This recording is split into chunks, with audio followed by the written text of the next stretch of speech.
And welcome back. It is Sunday sit-down time. With us now is Brian Hauswirth. You probably heard him on the radio because he's been doing it for 23 years, doing the scoreboards for Learfield. And we're so happy to have you on the show. And you also have a new job as the news director at 93.9 The Eagle, so he's very busy on Saturdays, but also Monday through Friday as well, covering all the news here in mid-Missouri. So, Brian, how's your Sunday going? I got you working on a Sunday, too. It's a pleasure to be with you, my friend. It's been a pleasure. It's been a busy day, a busy weekend, but always great to take time with you. Andrew, you do such a great job, and I mean that on not just the college, but the high school as well. And I think for everybody here in mid-Missouri, what an amazing win yesterday. Gutsy call by the coach. He could have been criticized if it hadn't gone the other way, but boy, it's in the end, huge win. That's a huge win for Missouri, no question. And of course, it has big ramifications across the conference, obviously in Gainesville today. Yeah, with Dan Mullen getting fired, and can't say I necessarily blame the Gators for doing that. And Coach Drinkwitz had a little bit of fun with Dan Mullen as well with the lightsaber. I think a lot of Mizzou fans got a kick out of that.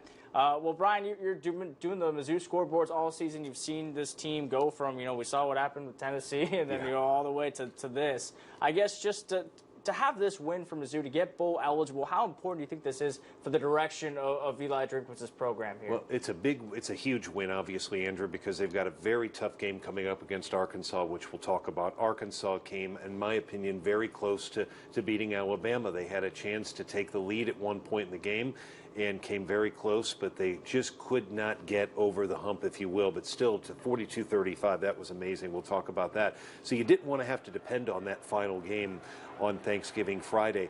They at one point they were 3-4. If you go back to the Texas A&M game, and obviously the Georgia game was coming up, but they've won 3 out of their last 4, 3-1 in their last 4.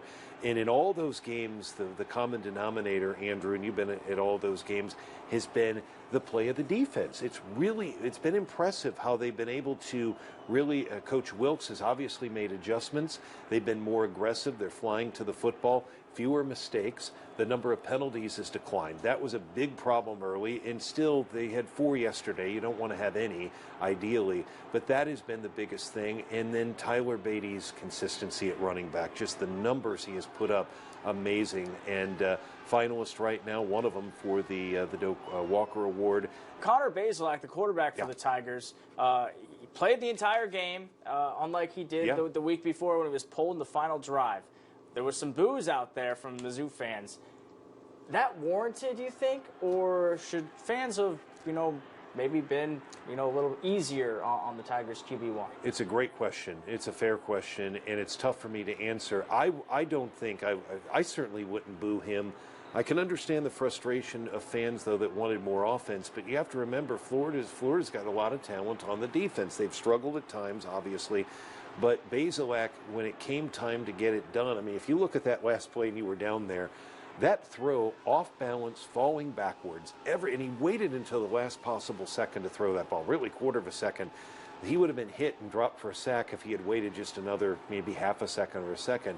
Parker did a great job to get open, which we can touch on, but he has found a way to do that. He's put up some amazing numbers, and really he's relied on Beatty as well. So what does Mizzou kind of have in store for him going up against the Hogs on Black Friday? I'll tell you, Andrew, I was, at my job at Learfield, obviously on Saturdays, I don't really get to watch football. People might think that. I have the games on, but I'm so busy taking notes. I have so many papers. I've got my books.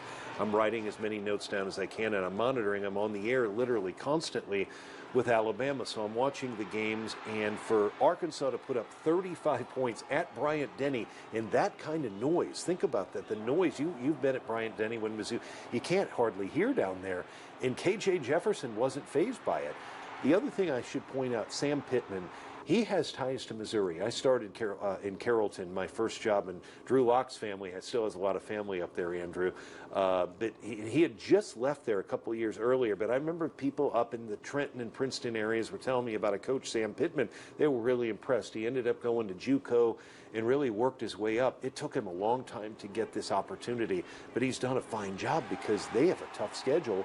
That said, Coach Drinkwitz, hats off to him. And I think we're going to have a great game, national television on Friday. I hope for good weather in Arkansas.